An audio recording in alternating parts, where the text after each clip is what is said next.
Ouça agora o Mundo Agro Podcast. Saiba tudo sobre o agro, informações, novidades e muito mais. Mundo Agro Podcast, para ouvir onde estiver.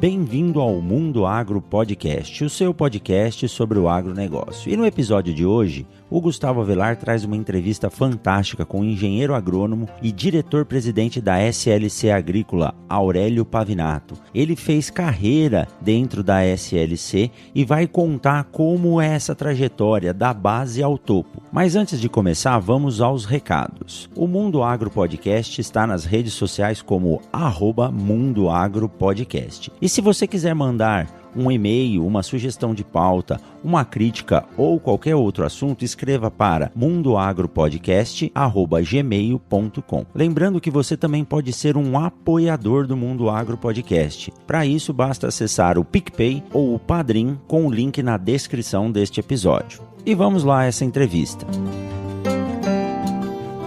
Boa noite, meu amigo, tudo bem? Tudo bem, Gustavo? Seja bem-vindo, Aurélio. Obrigado pela oportunidade de estar conversando aqui com a gente e estar compartilhando um pouco da sua história, da sua carreira. É um prazer estar recebendo aqui. Aurélio, o papo de hoje é sobre da base ao topo. Estudei um pouquinho sua carreira, vi que você começou na base de produção da SLC, fez carreira lá e chegou ao cargo de CEO, que é um cargo, vamos pensar assim, o cargo máximo de uma empresa. Se apresente pra gente, conte pra gente como é que foi essa carreira, como é que foi essa escalada, dá algumas dicas aí pra gente, como que a gente chega a CEO de uma empresa.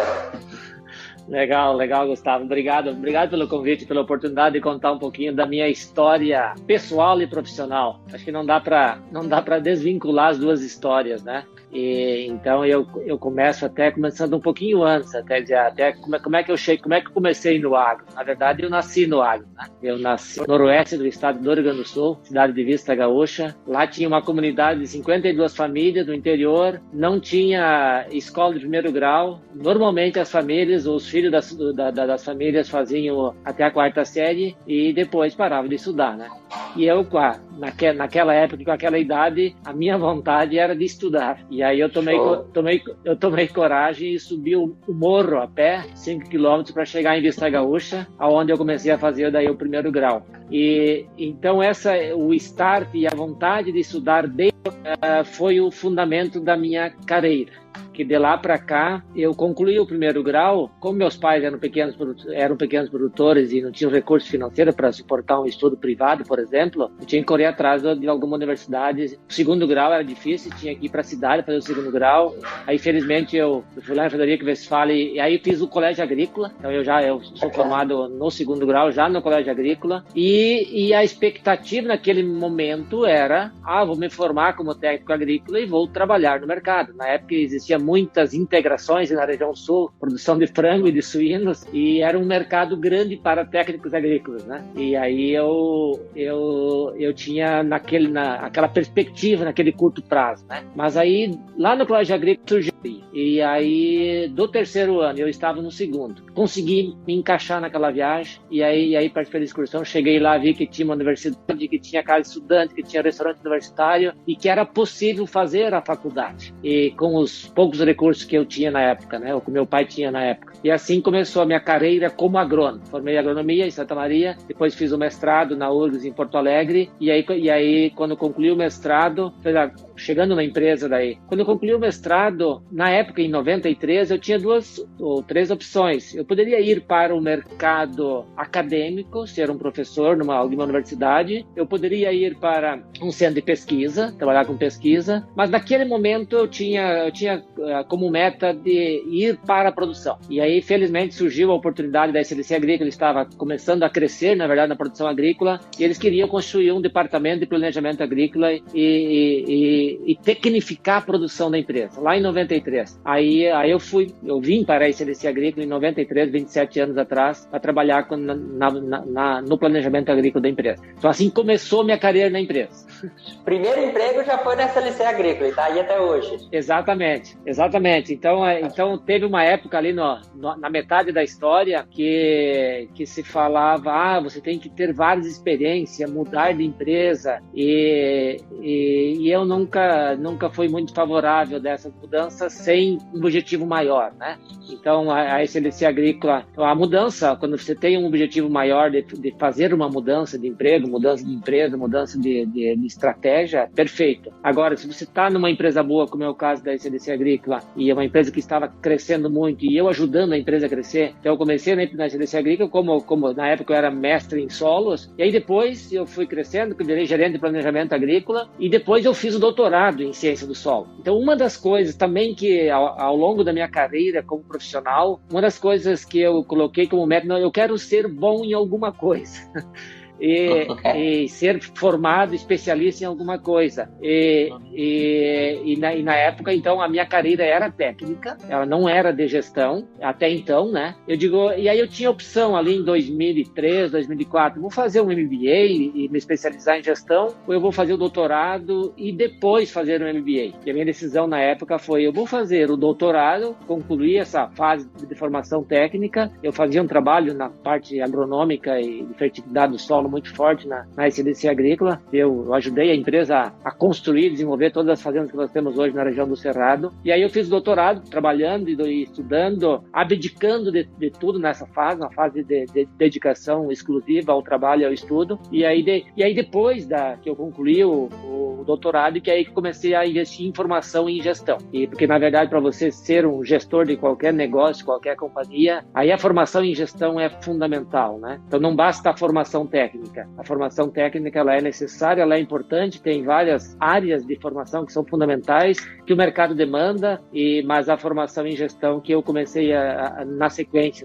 Na verdade, concomitante. Quando eu estava na parte técnica, a empresa oferece muitos cursos de formação na parte de gestão. Então, eu fiz vários cursos de gestão aqui no sul do Brasil. E aí, lá em 2010, eu comecei daí a ter a formação mais forte em gestão em escolas internacionais, né? Aí eu fiz um curso de pós-MBA lá na Fundação Dom Cabral, em Belo Horizonte, em 2012, em parceria com o INSEAD, em parceria com a Kellogg School of Management em Chicago. Então ali foram 3 semanas de aula aqui, mais 3 semanas de aula lá. E aí foi a evolução, né? Aí na sequência, em 2012, por coincidência, então eu fiz esse curso, que foi o curso de gestão mais avançado que eu tinha feito até então. E aí, final de 2012, surgiu a oportunidade de assumir como CEO da empresa. Em 2008, eu assumi como diretor, na época que se criou a diretoria de produção da empresa, diretoria de operações. E aí, em 2012, daí eu fui convidado para ser o CEO da empresa e estou aí há 8 anos nessa função. Show de bola. Então continuando, então essa formação, a formação em gestão, né? Então agora, mas uma das coisas nunca dá para parar de estudar, né? Eu ia comentar isso. Parece que um dos segredos de se tornar um CEO é não parar de estudar, né? Exatamente. Na verdade o mundo vai evoluindo, os negócios vão mudando, especialmente em gestão. Quando você pensa na formação técnica, eu imagino que tem muito agrônomo ouvindo e muita gente da área agronômica escutando, quando você pensa na formação técnica, alguns fundamentos agronômicos, eles não mudam. Vamos pegar a fertilidade do solo. A fertilidade do solo, ela tem a química do solo não muda, né? Agora, ao longo do tempo, o sistema vai mudando e os manejos vão mudando. Então, mesmo agronomicamente, se você ficar 3 anos sem acompanhar a lavoura, você já fica desatualizado, não sabe mais o que está acontecendo no campo e, teoricamente, você deixa de ser agrônomo, né? E na área de gestão também, os negócios vão mudando, a forma de fazer a gestão vão mudando e se você não se atualiza com uma certa permanência, você vai ficando para trás, a forma de fazer a gestão vai evoluindo, você vai ficando para trás, né? Então, um dos segredos é isso. Uma das regras ou das estratégias que nós temos aqui na SLC Agrícola é a cada 3, 4 anos, no máximo, os principais gestores, eles têm que fazer uma reciclagem, fazer um novo curso. Aí o cara se formou, ele fez um MBA, tá, mas ele passou 3 anos depois, 4 anos depois, qual outro curso que ele vai fazer para se atualizar e vir com informações novas? Então, eu fiz em 2012 esse curso com a Fundação Dom Cabral e o INSEAD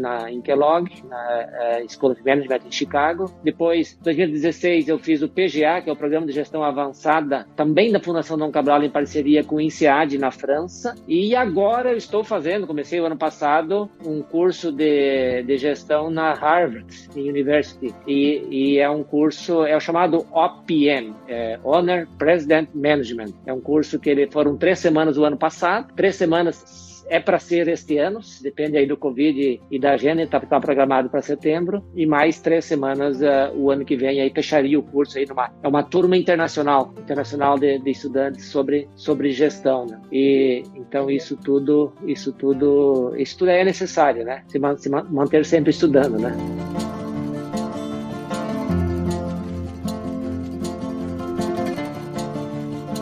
Pavinato, uma dúvida que eu tenho, um grande ponto profissional é gestão de tarefas, gestão de tempo. Como é que você consegue fazer isso tudo e ainda ter tempo? Eu vejo que você está participando de lives aqui, tem tempo para estudar e tem que ter tempo para tomar conta de família, do negócio de forma geral. Como é que é a gestão de tarefa disso? Como é que você trabalha essa gestão? O tempo é o fator escasso para qualquer pessoa, né? Então você tem 24 horas por dia, né? E você tem essa quantidade de horas e como você usa elas, a eficiência de uso delas é que vai fazer a diferença na tua vida hoje e na tua vida lá na frente. Uma das coisas que lá em 2012, quando eu fiz o primeiro curso lá na Fundação Dom Cabral, o professor de Educação Física lá nos deu ênfase, né? Ou você respira hoje, ou você vai usar respirador ali na frente, né?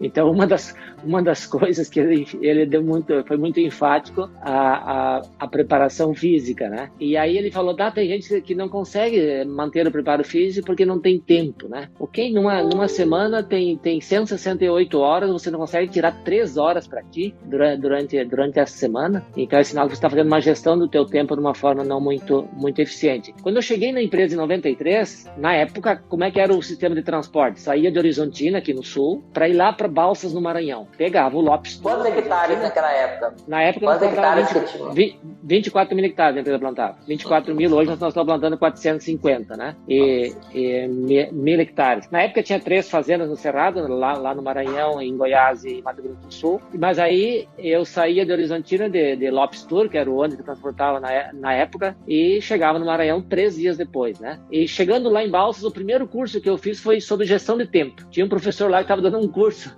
durante o final de semana. Eu fiquei 1 mês lá na fazenda para começar a aprender a produção no Cerrado, lá em 93. Aí eu fiz um curso sobre gestão do tempo e a forma de você se organizar, né? A rotina, ela é intensa. Claro, uma empresa que nem a nossa, com 2.600 funcionários fixos, você tem toda uma estrutura, uma equipe, né? Então, aí o importante é saber, primeiro, ter todos os processos organizados, né? E as responsabilidades. Qual que é a responsabilidade do operador, do coordenador, do gerente, do diretor e do presidente? E aí, claro, quanto mais alto o cargo, no meu caso, o foco ele é muito mais estratégico, né? Quer dizer, ao mesmo tempo eu tenho que estar preocupado que a operação está rodando bem e está conhecendo o dia a dia, mas eu tenho que estar mais preocupado com as coisas do futuro, né? Então, e aí o conhecimento, o estudar mercado, o trazer novas ferramentas faz parte do meu papel, né? Quer dizer, eu tenho que estar correndo na frente do restante do time em relação a essas ferramentas novas para o futuro. E aí tem que maximizar o teu tempo. E aí tem família, então você tem que maximizar o uso do teu tempo e procurar focar naquilo que é mais importante. Nem sempre a gente consegue fazer tudo o que quer, né? Mas é assim que a gente consegue dividir o tempo e ser eficiente, né? Você falou uma coisa interessante, que assim, você tem que respirar. E para trazer inovação, você tem que tirar um momento para você estudar coisas novas, né? E isso demora tempo, né? Como é que você encaixa esse momento na sua rotina? Porque você tem que tirar aquele momento ali para pesquisar na internet, para aprofundar algum assunto. É porque ninguém vai fazer isso por você, né? Sabe, uma das coisas que eu sempre fiz, desde a época como gerente de planejamento e depois como diretor de produção, eu fazia muitas palestras. E eu fazia muitas palestras técnicas, teve congresso brasileiro de algodão que eu fiz 3 palestras em um congresso, né? E depois, quando eu mudei para gestão, aí, claro, teve a fase do aprendizado, né? Quando eu assumi como diretor, como presidente, você não está pronto para aquela função, você vai aprendendo naquela função, né? E você vai estudando. Ali em 2008, uma das coisas, eu assumi em 2008 como diretor de operações, e aí eu assumi como também suprimentos, compras, passou a responder para mim também. Tá? Até então, eu me envolvia só na parte agronômica. Aí passei a me envolver na parte de negociação de insumos, né? E o que eu fiz naquele momento? Comprei 3 livros sobre negociação para estudar negociação, para estudar negociação, né? E então, uma das coisas que eu gosto, que eu comecei a falar das palestras, e eu mantenho até hoje, alguém me convida para dar uma palestra, eu aceito. Às vezes o tempo é apertado, tem limitações, mas eu aceito, depende do assunto. Se o assunto é um assunto novo, desafiante, eu aceito, porque aí é a oportunidade de eu estudar sobre aquele assunto. Então agora, a semana passada, acabei de gravar uma videoaula, né, para um curso de gestão em agronegócio, né, e aí o tema era agricultura, o agronegócio brasileiro inserido na agricultura mundial, né? E num cenário mundial. E aí você corre atrás de informações sobre evolução, história da agricultura mundial, evolução da agricultura mundial, toda a evolução da agricultura brasileira, e você acaba estudando muito nesse período e aprendendo. Então esse acaba sendo o ganho que você tem em você dar uma palestra. Aquela história, quem mais aprende numa aula é o professor, o aluno vai captando parte, né? O professor é que tem que realmente dominar o assunto e apresentar o assunto com profundidade. Então esse tempo você tem que tirar o tempo para estudar e ver as coisas novas, e aí com isso você vai maturando o conhecimento, na verdade. Porque o conhecimento você não adquire de uma hora para outra, né? Na verdade, o acúmulo do conhecimento, de informações que façam que você consolide um conhecimento, né? Pavinato, nós sabemos que em grandes corporações existem muitas funções a serem executadas, né? E uma das grandes dificuldades dos gestores é delegar as funções. Como que funciona e como que você enxerga essa questão de delegar as funções e confiar em quem está na sua equipe? Esse é um desafio bem interessante, especialmente para quem vem da base e vem crescendo e você assume novas funções e você tem dificuldade em largar aquilo que você fazia, né? Que você era bom naquilo que você fazia. E o outro vai ser bom tanto quanto eu naquela função que eu fazia anteriormente, né? Então tem um livro chamado Pipeline da Liderança, que ele é muito didático e demonstra claramente quais são os papéis do coordenador para o gerente, para o diretor, para o presidente. Aí ele vai até o presidente de uma região, considerando multinacionais que tem presidente de uma região, presidente e presidente mundial. E ele é muito didático, explicando como que você deve mudar o teu papel à medida que você sobe no cargo, né? Agora, é muito difícil você delegar se você não tem processos organizados. Porque, eu delego essa função agronômica pro agrônomo, pro gerente do agrônomo da fazenda. Tá, mas qual que é a responsabilidade dele dentro do organograma da tua fazenda ou da tua empresa? Ele é o responsável agronômico da fazenda ou ele dá a opinião dele, quem decide é você? Se quem decide é você, ele não tem autonomia para decidir nada, né? E aí ele fica inseguro em tomar decisão. Então primeiro tem que organizar o organograma bem claro de quem que é cada responsabilidade, as funções e as responsabilidades de cada função. E aí, o profissional que assume esta função, ele tem que responder por aquilo, e aí responder pelos bônus e pelos ônus, né? E aí a função de quem está acima é cobrar os indicadores, né? Uma das medidas mais eficientes para você acompanhar o teu time é definir indicadores, né? E você quer que alguma coisa evolua, coloca um indicador para aquele problema lá que você está tendo. Daí vamos pegar o controle de estoque. Estou com estoque muito alto na minha fazenda e eu poderia trabalhar com estoque menor, e coloca o indicador. Mensalmente vamos olhar como que evoluiu esse estoque aqui na minha fazenda e ver se eu estou melhorando ou se eu estou piorando. Aí automaticamente a pessoa que está responsável pelo estoque, ela vai começar a se preocupar com aquilo, porque tem alguém olhando, e então não tem como delegar se não está bem claro as funções. Aí a pessoa se sente insegura, e aí automaticamente você tem que sentir o quão confiante o profissional está para assumir aquela função, e aí você pode delegar. Um ponto interessante em delegar é como você se dá com os erros das outras pessoas, né? E como é que trabalhar isso? Porque ela vai errar igual você errou naquele processo. Como trabalhar essa parte dos erros, né? Que é um ponto, eu acho que extremamente importante. Muita gente não consegue delegar com medo do erro, né? Porque não aceita o erro. Então, se você delega, quando você delega, você tem que aceitar que aquela pessoa vai errar. E, claro, tem erros que são aceitáveis, e então você tem que aceitar o erro, né? Se você não aceita o erro, aí você acaba quebrando a relação e não conseguindo continuar com o trabalho com aquela pessoa. Então você tem que ter um nível de aceitação de erro. Especialmente hoje, nesse mundo que é o mundo da inovação, quanto menos você aceita o erro e as iniciativas, menos as pessoas inovam e fazem diferente. Porque o mais seguro para elas é fazer do jeito tradicional, que ela tem mais confiança que vai sair certo. E ela não vai arriscar, né?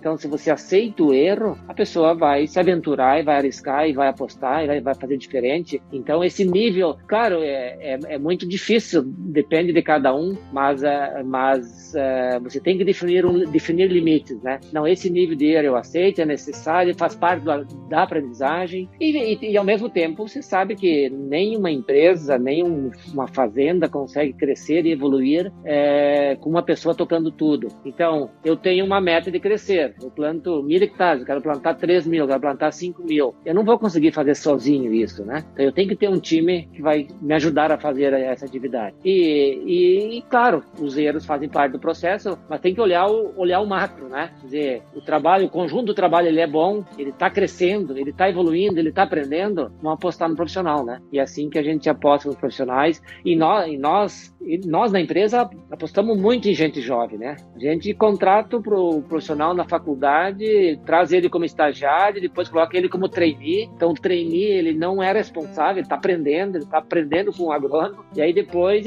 a hora que ele assume como agrônomo, ele vai errar muito menos. Ele já aprendeu bastante, ficou 1 ano, 2 anos às vezes aprendendo, ele acaba errando muito menos daí, né? E aí depois o cara que é agrônomo vira gerente, assim, tanto que hoje 75% das nossas lideranças são promoções internas, que a gente foi promovendo ao longo do tempo, e profissionais qualificados e preparados, né? Show de bola, show de bola.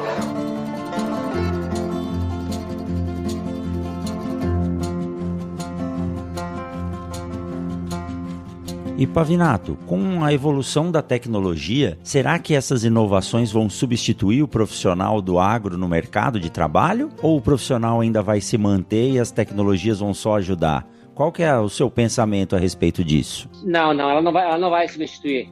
Felizmente, nós somos mais inteligentes que as máquinas. As máquinas são mais velozes que nós.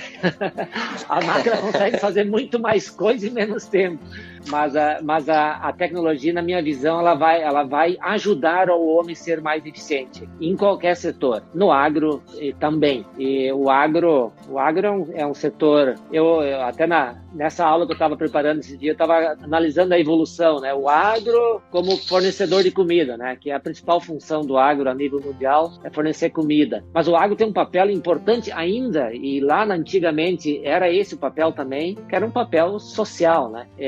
que é, à medida que tem um pequeno produtor que vive naquela comunidade e trabalha e produz seu alimento, ele tem um papel, assim como hoje ainda é na China, é na Índia ainda, o agro como tendo um papel social, aquela quantidade de pessoas que ainda vivem no campo, né? Mas o agro moderno é o agronegócio, né? Até o nome já aqui no Brasil é bem conhecido, que é o agronegócio. Então, é o agro como negócio. Então, ele tem o papel de produção de alimentos, mas ele é um negócio também. E o agro como negócio é o que mudou radicalmente a relação profissional com o agro. Quer dizer, quando o agro era produtor que produzia o seu alimento e vendia o excedente, era um agro de supridor de alimentos e que tinha um papel social. O agro hoje como negócio, e no Brasil o agro como negócio tem escala, e aí ele abre espaço para profissionais preparados e formados. Então o agro brasileiro, talvez dos agros do mundo, é o agro que mais tem profissionais com formação que estão atuando no agro. E a tendência ao longo dos próximos anos, das próximas décadas, a agricultura digital, ou o mundo digital, ele está vindo para o agro também, e nós vamos automatizar muito das nossas operações no médio prazo, né? Mas nós vamos precisar de profissionais capacitados para atuar nessa operação. A operação em si ela não vai ser toda automatizada, né? Vai ter que ter gente analisando dados, interpretando dados, tomando decisão. Então ele não vai substituir. Agora, obviamente, hoje, nós comparar, hoje no Brasil tem em torno de 15% da população que vive no campo. 85% já vive na cidade. Estados Unidos tem 1% da população que vive no campo. Hoje, quando a gente olha o mundo, ainda tem 45% que vive no campo. Da população mundial vive no campo ainda, né? Então a pergunta dele, pro agro no longo prazo, vão ser poucas pessoas vivendo no campo. Mas um agro como negócio altamente eficiente e produzindo alimentos com mais eficiência ainda do que produz hoje, suprindo a demanda mundial, e as pessoas vão fazer outras coisas. Tem outras indústrias que vão crescer ao longo das próximas décadas, desde a indústria do próprio turismo, uma indústria que cresce muito e que vai, apesar do solavanco que sofreu agora com o Covid, mas ela vai crescer muito ao longo das próximas décadas, ocupando essas pessoas, né?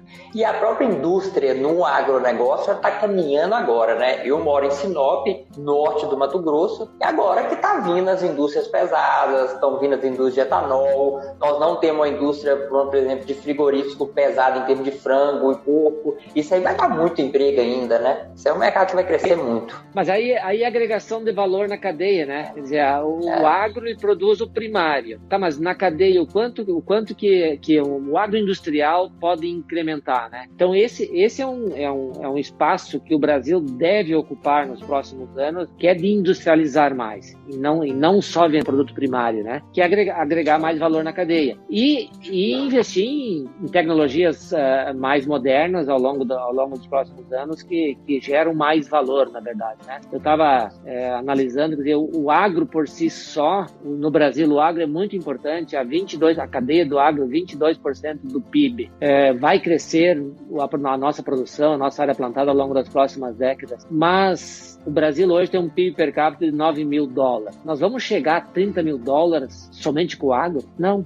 Nós precisamos de um agro forte, nós precisamos de uma indústria forte, nós precisamos de inovação, de tecnologias, de ferramentas de gestão. Quer dizer, acho que o espaço que nós temos no agro, como nós temos um agro avançado no Brasil, é de nós correr e desenvolver essas soluções tecnológicas para o nosso agro e, quem sabe, nós exportarmos essas tecnologias para o mundo no futuro e nós virarmos uma empresa, o Brasil se transformar o nosso agro num agro internacional e capturar valor com isso, né? Assim como outras cadeias mundiais fazem outros negócios, né? Nós capturar valor com isso.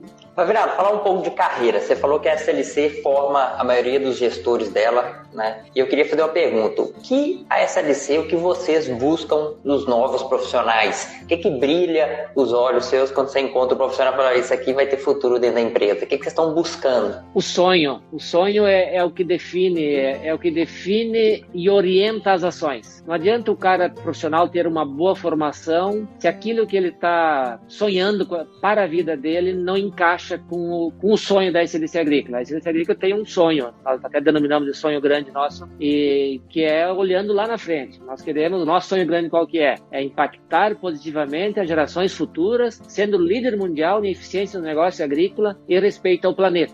Quer dizer, nós temos que impactar a geração futura. Nós temos que fazer o negócio bem feito, tem que ser referência, ser eficiente, tem que fazer a operação com alta qualidade, ter alta produtividade, controle de custos e assim por diante, processo de qualidade na operação e respeito ao planeta, quer dizer, toda a gestão ambiental que nós devemos ter, né? A mesma coisa vale para um profissional, assim como o sonho, ele aglutina forças e aglutina as pessoas para um projeto, lá na frente, olhando lá na frente, a visão que o profissional tem do futuro dele direciona as atitudes e os esforços dele. Se é um cara profissional que sonha em crescer na vida, tanto ele pode crescer tecnicamente, eu quero ser um excelente técnico e fazer uma ótima carreira, pode ser, eu quero crescer profissionalmente, eu quero ser um gestor, quero crescer na minha carreira. Então, o quanto ele está preparado naquele momento é importante. O cara teve uma boa formação, tem uma boa base, né? Mas o quanto ele está sonhando para o futuro dele e o quanto ele encaixa no perfil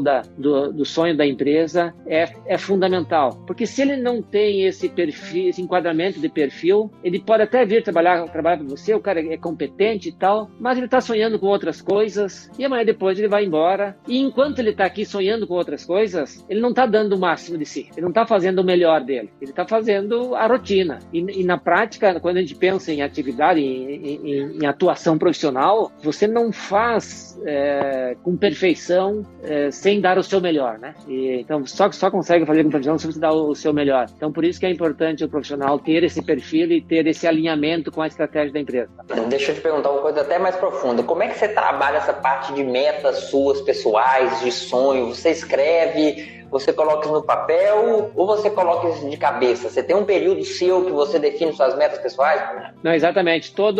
Desde que eu estava acabando o meu mestrado, todos os anos, final do ano é o momento de reflexão. E início de ano, uma semana, 2 semanas de férias e a semana de reflexão, onde eu faço o balanço do ano, mas o balanço financeiro e o balanço de realizações. E faço o projeto do ano seguinte. Eu também faço o projeto financeiro do próximo ano e o projeto, as metas a serem alcançadas ao longo do próximo. Então, nós temos na empresa programas de desenvolvimento individual, os PDIs, né, avaliação de competência que a gente faz com consultorias, já fez e faz ao longo do tempo. Então, eu tenho o meu programa de desenvolvimento individual. Então, há um curso que eu fiz em 2016. Eu não planejei em janeiro de 2016. Já tinha planejado em 2014. Assim, o curso que eu estou fazendo agora, em 2019, eu comecei. Em 2016, quando eu terminei aquele curso, eu pensei, qual que vai ser no próximo passo em termos de formação? O próximo passo vai ser um curso numa universidade internacional, numa turma internacional. Aí, aquilo me direciona. Daí eu vou começar a correr, pesquisar quais as opções que eu tenho, né? Então, a definição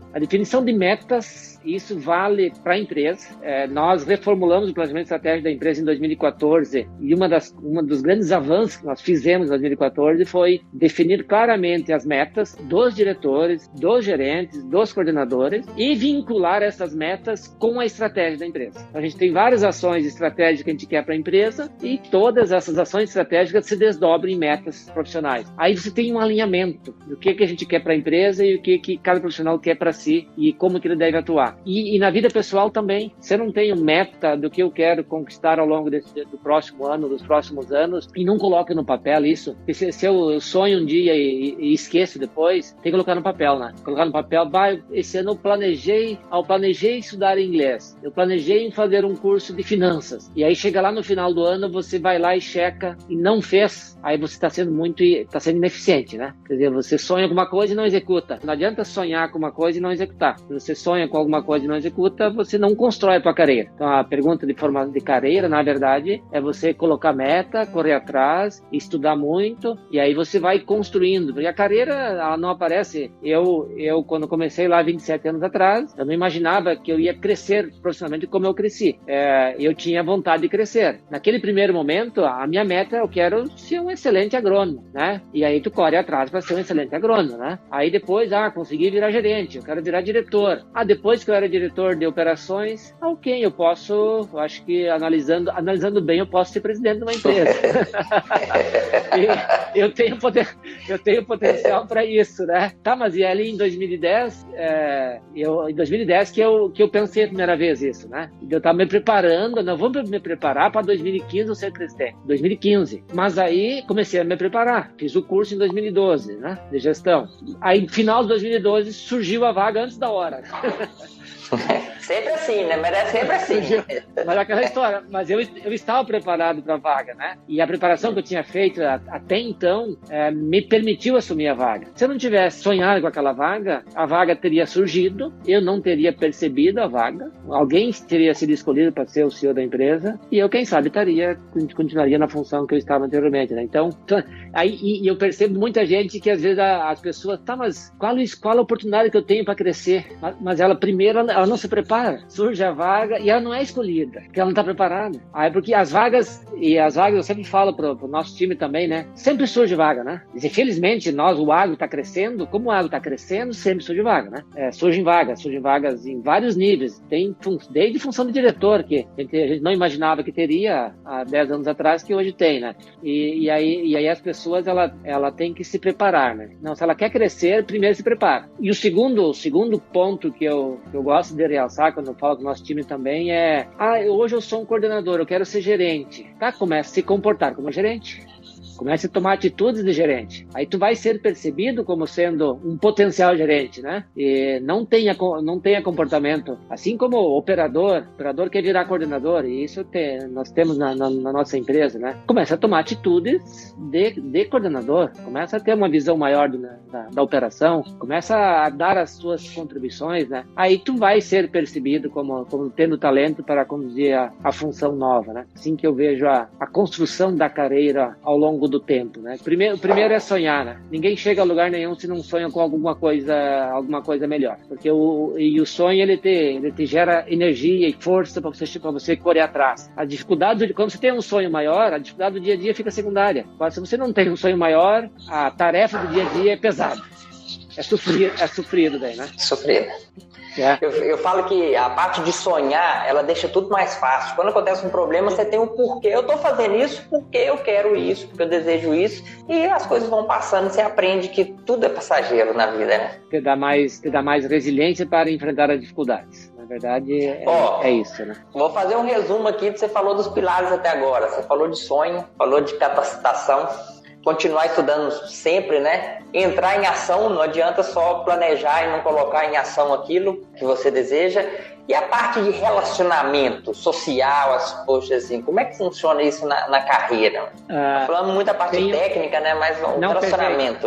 Perfeito. Talvez eu vou pegar no curso que eu fiz lá em Chicago, em 2012, o professor Red Kramer, ele foi CEO da Baxter, que é uma empresa de saúde lá dos Estados Unidos, e participa de vários conselhos, e é professor da Kellogg School of Management.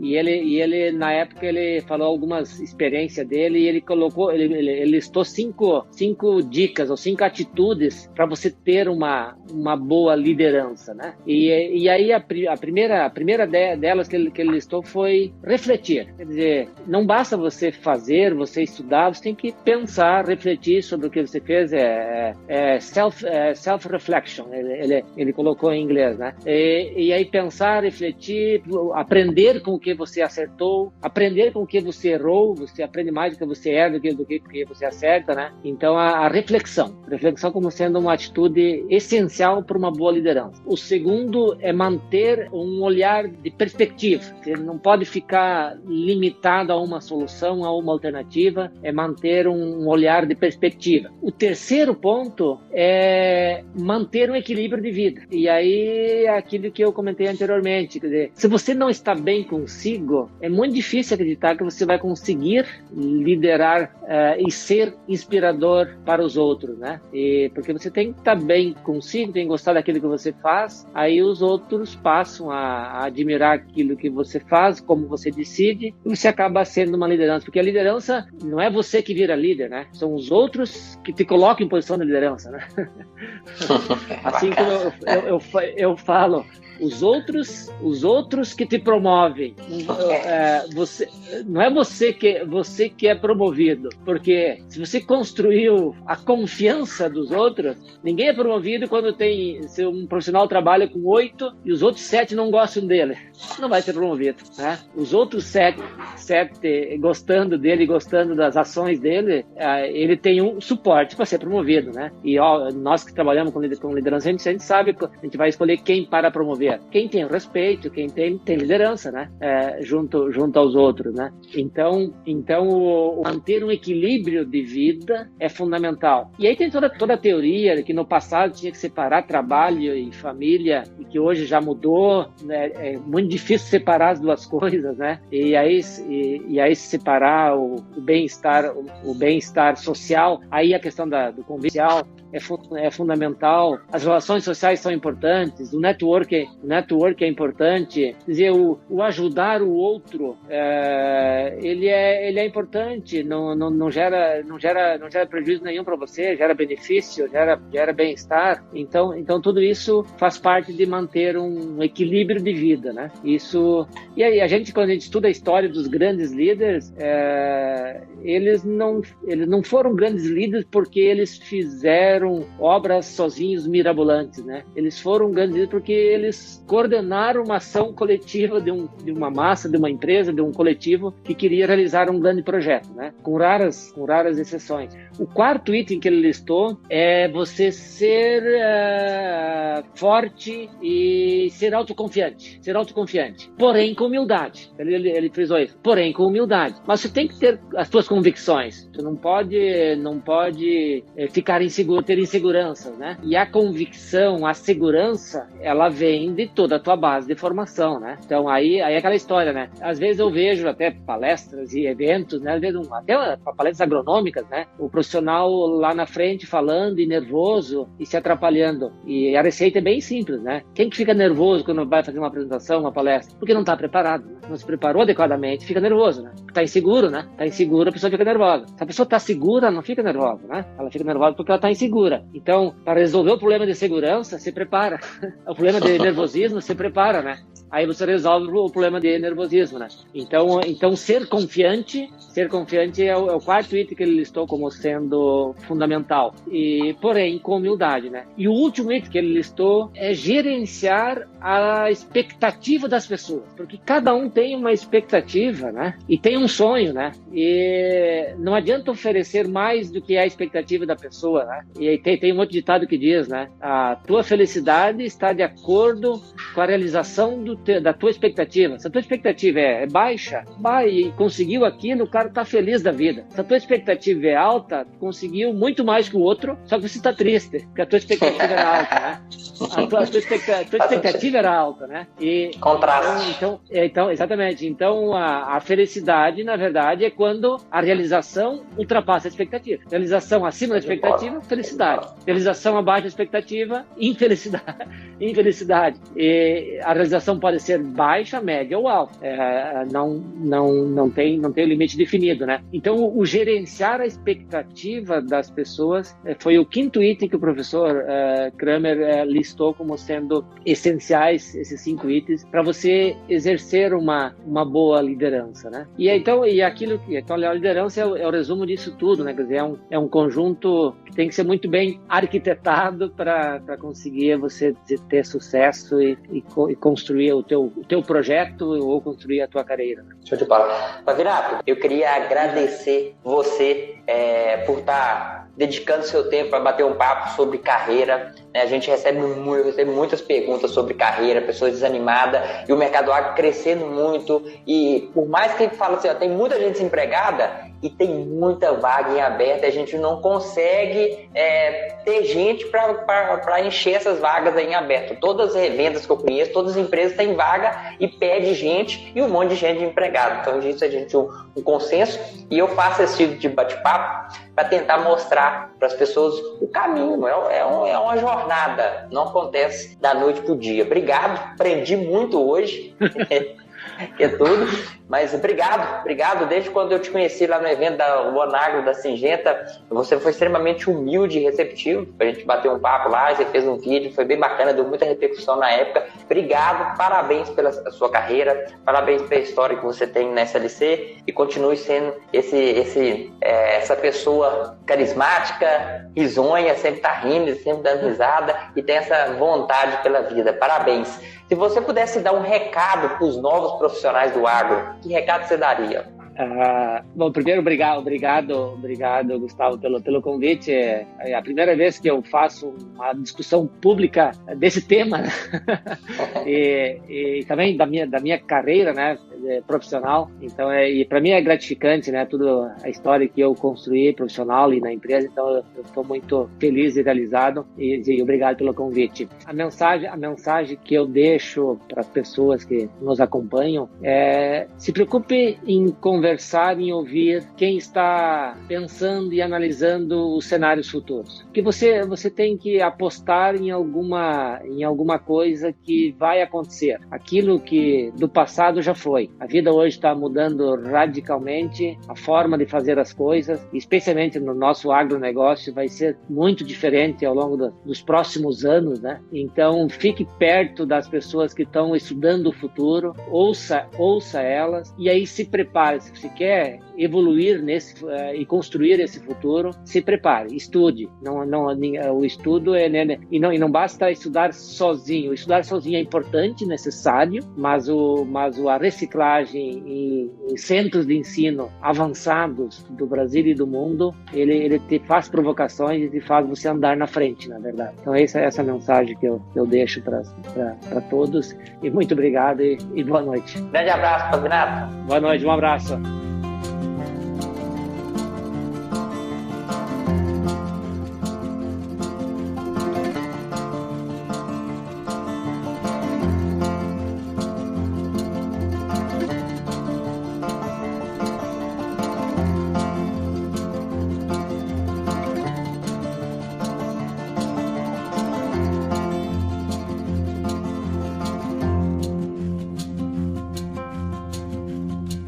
Mundo Agro Podcast, para ouvir onde estiver.